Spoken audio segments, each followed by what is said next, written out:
Hello and welcome to a special Songs of Praise here at the Imperial War Museum in London as the nation honours those who've lost their lives in conflicts past and present. In today's programme we'll meet an Afghanistan veteran who's described by Prince William as an inspiration and who, nearly a decade after suffering horrific burns in a rocket attack, is rebuilding his life as a racing driver. A year after their display at the Tower of London, Pam discovers how those poppies are still creating special memories. I like to think that one of these has got my brother's name on it. And nearly 100 years after it was first played to mark Armistice Day, we reveal the story of the last post. It's an incredibly haunting piece of music. Everybody recognises it, everybody instantly associates that with Remembrance.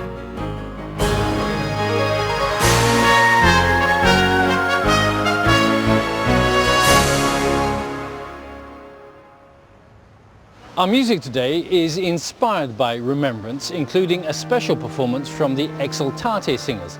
But our first hymn comes from the Royal Garrison Church in Aldershot.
The Imperial War Museum was founded in 1917 and was originally intended to record Britain and the Empire's efforts and sacrifice in the Great War. With galleries and exhibitions set over 6 floors, today it charts all conflicts in which British and Commonwealth forces have been involved since 1914. One of its current exhibitions focuses on the war in Afghanistan, a conflict which proved life-changing for 31-year-old Martin Compton. He suffered 75% burns after his patrol was ambushed by the Taliban. In 2006 I was serving in household cavalry, and the troop that I was in of 4 wagons, 4 small armoured tanks. We got ambushed as we came into a village of Musikala. They basically set an IED, an improvised explosive device, which blew the wagon up and unfortunately killing the 3 guys that were in it with me. Then I was a sitting duck basically. They shot rocket grenades at me which blew the engine up and engulfed me in flames. And I was very fortunate to then get out of that. When they got me back to Chinook and got me airlifted away, and I died officially 3 times. Extraordinary. How amazing that you're standing here at all today. Yeah.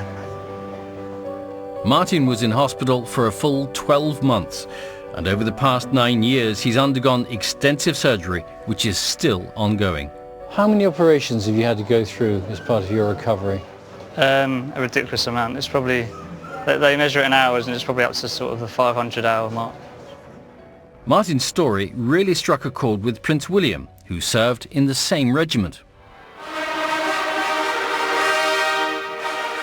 And when, in April 2011, William was married at Westminster Abbey, Martin and his wife Michelle were among the guests. And he's described you as an inspiration. Yeah, he has. For him to say that is obviously, it's brilliant for me, but yeah, it's just surreal. During his recovery in the past few years, Martin's developed a passion for motor racing, and now it's given him a new focus. Motorsport's my life, and we now stepped up to car racing and formed a team called Team Brit. Our ambitions are to get to Le Mans, be the first disabled injured team to get to Le Mans and race the world famous Le Mans 24 hour. Which will cost a bob or two, but you've had some help from an unexpected quarter, haven't you? That's right. I was very fortunate that Coldplay, Chris Martin, he read my story and just got in contact, said that he needed to do something. Yeah, and he's backing us. So. At his side throughout the whole experience has been Michelle. Martin's ordeal has been horrendous, obviously, from day one. Gets better over time, over the years.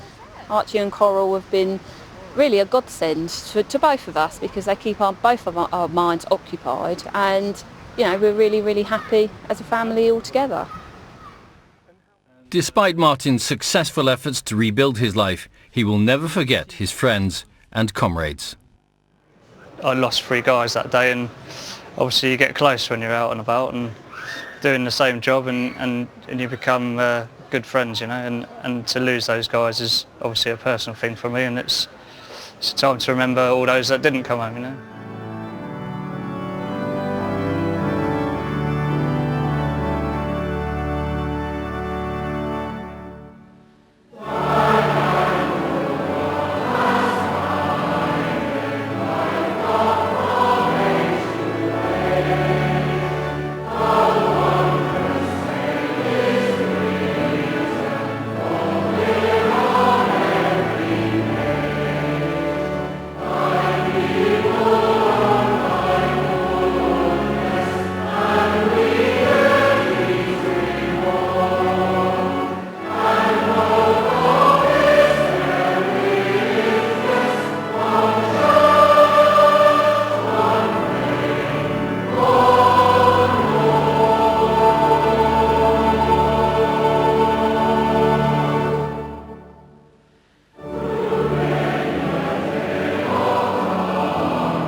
This is one of the museum's most striking exhibitions, which focuses on World War I. Since that war, the poppy has been adopted as a symbol of remembrance, taken from the red flowers which sprang up on Flanders fields.